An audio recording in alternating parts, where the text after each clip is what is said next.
Every new guitar player starts out by learning a few of the so-called cowboy chords. And then as we learn more songs, we typically end up learning more and more of them. After a while, the number of chords starts to really add up, and it can be easy to confuse them. But if you're willing to dig a tiny bit deeper into these 5 chords that every guitar player knows, you'll discover that you instantly know how to play all of these others and more. In this video, I'm going to show you how learning 2 tiny extra things about these 5 cowboy chords is the key to learning hundreds of other chords. It's also the key to making effective use of a capo, and it's the surprising secret behind AC/DC's iconic rhythm guitar sound. This is not just another video explaining the caged system or triads. I already have another video that does that. But there are some connections to those topics that I will point out along the way, including another mental model for playing triads across the fretboard. And definitely stick around to the end to learn about 2 ways to get a PDF download that covers all of the material in this lesson. If you're new to the channel, welcome. My name's Keith and I've been playing guitar for over 30 years. I have a solid background in music theory, but at heart I'm a computer science nerd, and I've spent the last few years looking at the guitar fretboard through that lens.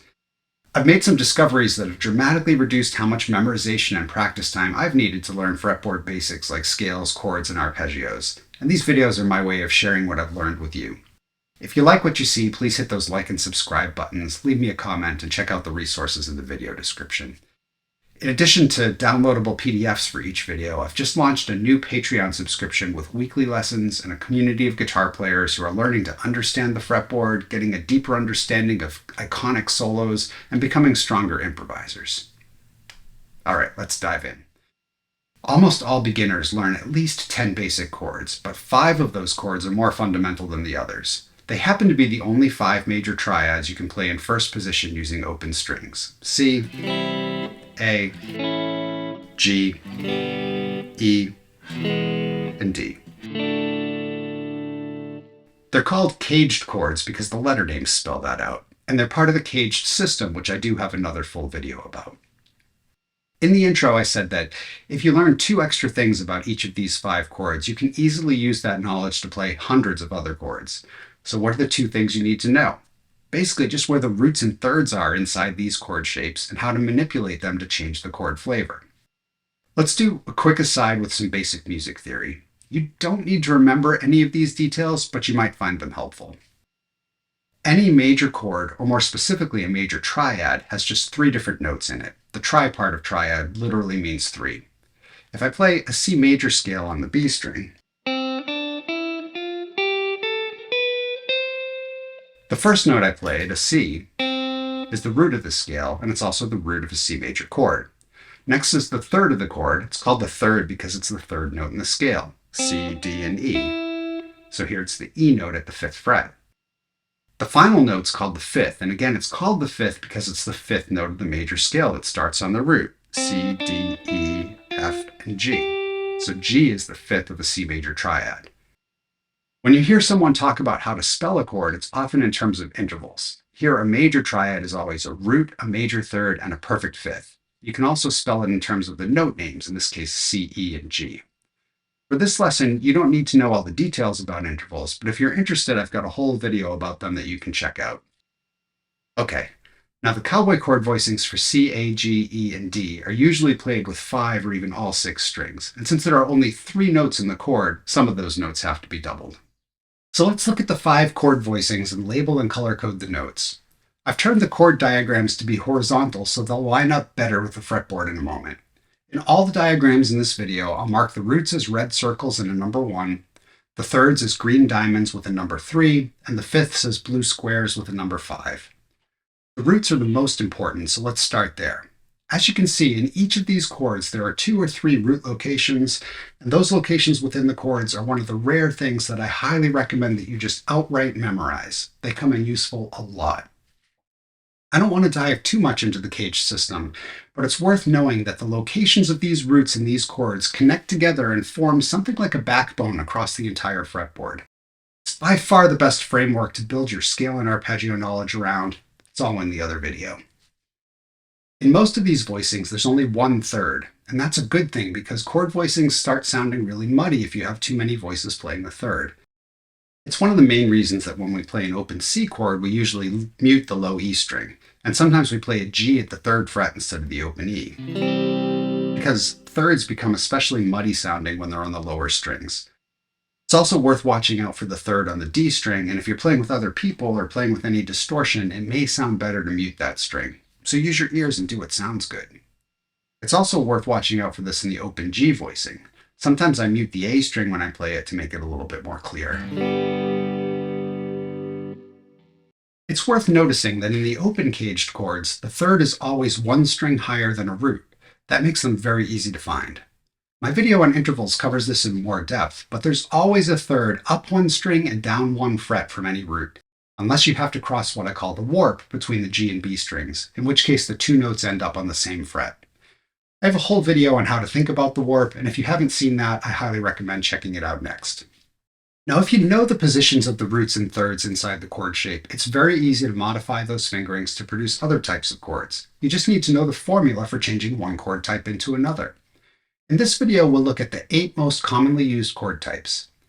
A major triad is named after its root note, so if we're playing a C major triad, we just call it C. And as we just discussed, a major triad has a root, a major third, and a perfect fifth. In this chart, I'm also including what I'm calling the semitone spelling. These numbers correspond to the intervals, but the numbers are the distance in semitones or frets from the root. So here, a major third is 4 semitones above the root, and a perfect fifth is 7 semitones above the root. You can ignore the semitone spelling for now, but if you watch my video on intervals, you may find it useful later on. A minor triad is named similarly, but we put a lowercase m after the root to denote minor. If we compare the spellings of the two chords, the only difference is that the major third is changed to a minor third. So to change a major triad into a minor triad, you need to lower all of the thirds by 1 fret. We can easily do this with the D, A, and E fingerings in open position. To change D major to D minor, just lower the third on the high E string from the 2nd fret to the 1st. To change A major to A minor, just drop the third on the B string from the 2nd fret to the 1st. To change E major to E minor, just drop the third on the G string from the 1st fret to the open string. This modification is a little less useful for the C and G chords in open position, but hold on to that thought and we'll come back to it in a minute. A minor 7th chord is written down as the root note name with a lowercase m and a number 7, and it's spelled root, minor third, perfect fifth, minor 7th. If we compare that to the minor triad, we use the fact that a minor 7th is just 2 semitones or 2 frets down from an octave. So to change a minor triad into a minor 7th chord, we just lower one of the roots, usually one of the higher ones of the voicing, by 2 frets. So here we can turn A minor into A minor 7 by lifting up our ring finger, which drops the note on the G string from the A on the 2nd fret to the G on the open string. We can do the same thing with an E minor to E minor 7 by changing the root on the D string to the open D. Now this isn't a super common beginner voicing, but you can also change D minor 7 by dropping the root on the B string down 2 frets. The next chord type is a major 7th, which is abbreviated MAJ7, and it's spelled root, major third, perfect fifth, major 7th. And this is very similar to the major triad. Since a major 7th is 1 semitone lower than an octave, we can make a major 7 chord by dropping one of the root notes down by 1 fret. Again, it sounds best if you do it with one of the higher roots. This works great for the C chord, where we just lift up our index finger. It also works well with the A chord, where we can drop the middle note of the cluster down 1 fret. In the G chord, we can drop down the note on the high E by 1 fret. For the D chord, we can drop the root on the B string down by 1 fret. Kind of works for the E chord as well, but that can sound a little bit muddy. A dominant 7 chord is spelled root, major third, perfect fifth, minor 7th. And as we saw with the minor 7th chord, we can start with a major triad and change a root to a minor 7th by dropping it down 2 frets. This works well for the A voicing, where we can just lift up our middle finger to drop the A on the 2nd fret of the G string down to an open G. It also works for the E voicing, where we can lift up our ring finger, which drops that E down to an open D string. It works for the D voicing, where we can drop the D at the 3rd fret of the B string down to the C at the 1st fret. And finally, it works for the G voicing, where we can lower the G on the high E string to the F at the first fret. A sus4 chord is spelled root, perfect fourth, perfect fifth. This is very similar to a major triad, so we can make a sus4 chord by raising all the thirds by one fret. This is very commonly done on the D voicing, usually by adding your pinky finger on the high E string. It also works well on the A voicing and the E voicing. It's a little trickier on the G and C voicings because they have multiple thirds, but we'll get back to that. A sus2 chord is spelled root, major second, perfect fifth, which again is similar to a major triad, so we can make a sus2 chord by dropping all the thirds by 2 frets. And again, this works really well for the D voicing, for the A voicing, but not so much with the others. The last chord we'll look at today is called a power chord or a 5 chord, which is spelled root plus perfect fifth. It's similar to the major triad, except that all the thirds are muted. We usually think of power chords as using just 2 or 3 strings, but you can definitely add more strings and get a lush, thick tone. This is actually a big part of AC/DC's rhythm guitar sound. So let's add a little gain to this tone and switch to the bridge pickup. Okay, so instead of playing a full open G chord, we can get rid of the thirds by muting the third on the D string and holding down the third fret of the B string, which replaces that third with another fifth. Instead of playing the traditional C fingering, we can mute the third on the D string and add the third fret on the high E string, which replaces a third with another fifth.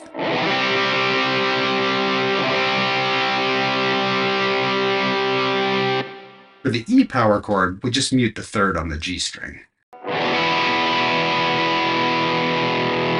For the D power chord, we can just mute the third on the high E string. You can add the fifth on the open A string to thicken it up even further. And if you really want to thicken it up, you can stretch up to the fifth fret on the high E string to add another fifth. For the A power chord, just mute the third on the B string. So you can see that, especially with distortion, these modified chords can sound massive without sounding muddy.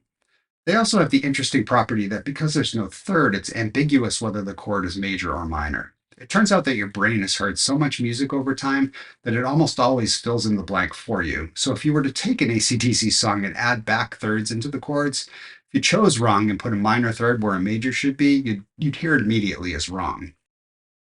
Okay, so everything we've done so far has been in open position, but it can be applied all over the fretboard. To make full use of this knowledge, you'll need to know the names of the notes and other locations on the fretboard.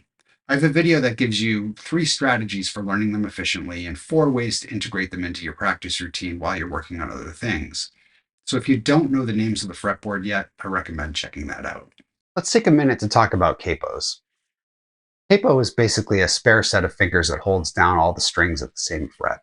It doesn't change the tuning of the strings at all. So for example, the 12th fret of the E string is always going to be an E no matter where you place the capo on the neck.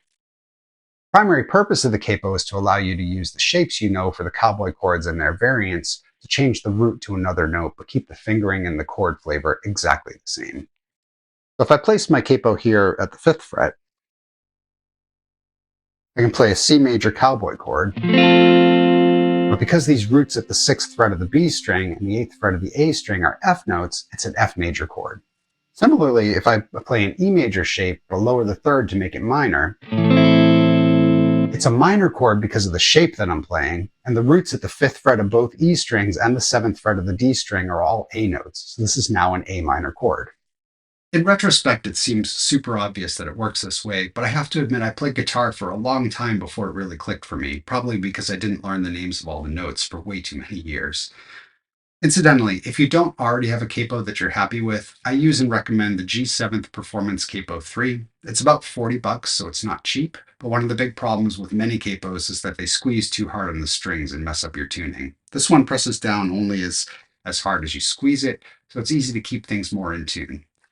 Again, this video is not sponsored, but you can find a Sweetwater affiliate link in the video description. If you purchase anything through one of my affiliate links, I'll get a small commission, no extra cost to you, so that's a great way to support the channel. Oh, and if your capo does throw things out of tune, it will usually make one or more of the strings go a little bit sharp. So you can sometimes just pull a little on those specific strings and get them to go back down to pitch without touching the tuning heads. Okay, we haven't talked about bar chords yet. A bar chord is basically just using your index finger instead of a capo. You'll usually need to refinger the rest of the notes because your index finger isn't available to play them, but all 5 of the caged chords more or less work as bar chords. The E and the A shapes are the most common ones to use in this way. If I start with a bar at the 5th fret and play the E shape, it makes an A major triad. And I can make the same modifications as we did before to make A minor 7, A7, A major 7, and A sus4. And if I switch to the A shape at the 5th fret, I'm playing a D major triad, which I can then easily modify to make D minor 7, D7, D major 7. If we reach up another fret, we can make a D sus4, and then finally D sus2. I've been showing all of these at the 5th fret, but of course you can move these anywhere, and some of the most common chords we learn are nothing more than that. This common F major chord is just a piece of the E shape moved up to the 1st fret. And the B minor, C sharp minor chords that pop up in a million songs are just the A shape converted to minor and moved up to the 2nd and 4th frets. It's a little harder to make a full bar chord with the C, G, and D shapes. In practice, these are hardly ever used as full 6-string shapes, but we do use fragments of them all the time. In fact, this is where all the 3-string triad voicings come from. So thinking about it this way is an easy way to learn your triads across the fretboard. On strings 1 to 3, you can get a major triad from the C, E, and A shapes. If you want to play G major, we can play the E shape at the 3rd fret, the C shape rooted at the 8th fret, and also think of this as the D shape. They're identical on the top 3 strings. And then we can also play the A shape rooted at the 10th fret. So we get these 3 triads. On strings 2 to 4, we can do the same thing. Here's the E shape at the 3rd fret, C shape rooted at the 8th fret, and the A shape at the 10th fret, which we can also think of as the G shape at the 12th fret. Again, 3 triad shapes. On strings 3 to 5, we can play the E shape at the 3rd fret, the C shape at the 8th fret, and the G shape at the 12th fret. And then finally on strings 4 to 6, this voicing at the 5th fret comes from an extended D shape. The one with the root at the 10th fret comes from the C shape, and the one up at the 15th fret is from the G shape. And every one of those 3-string voicings can be easily modified to make a minor triad by moving the 3rd down a fret, or a sus4 chord by moving it up 1 fret. My video on the cage system covers all of that, as well as how to make diminished and augmented triads, so I won't repeat that here. So if you combine the 8 flavors of chords we talked about times 5 basic shapes times 12 possible keys, you get almost 500 theoretical combinations. Now, not all of them are practical to play with our clumsy human fingers, and it's certainly true that there are lots of chord voicings and even chord types that aren't covered by this approach. But thinking about chords this way is a huge win in the sense of the Pareto principle. Think of it as the 10% of the effort that's going to get you 90% of the results. And you can go a whole career playing guitar using only these chords. Back at the beginning of this video, I mentioned that you can get a cheat sheet with all the key information I just talked about, and there are now 2 ways you can get it. Paid members of my Patreon receive all new cheat sheets for free, along with new lessons weekly. Check out the link in the video description. If a subscription's not your thing, and I totally understand, you can purchase individual cheat sheets at fretscience.com. If you sign up for my mailing list there, you'll get a free ebook and 1 free PDF cheat sheet. I'm currently also selling a discounted bundle of the cheat sheets that go with my first 12 videos, and for a limited time you can get an extra discount using the code Cowboy, C-O-W-B-O-Y, at checkout. Finally, if you're looking for what to watch next and you're new to the channel, definitely check out my Guitar Scales Made Easy playlist. See you next time.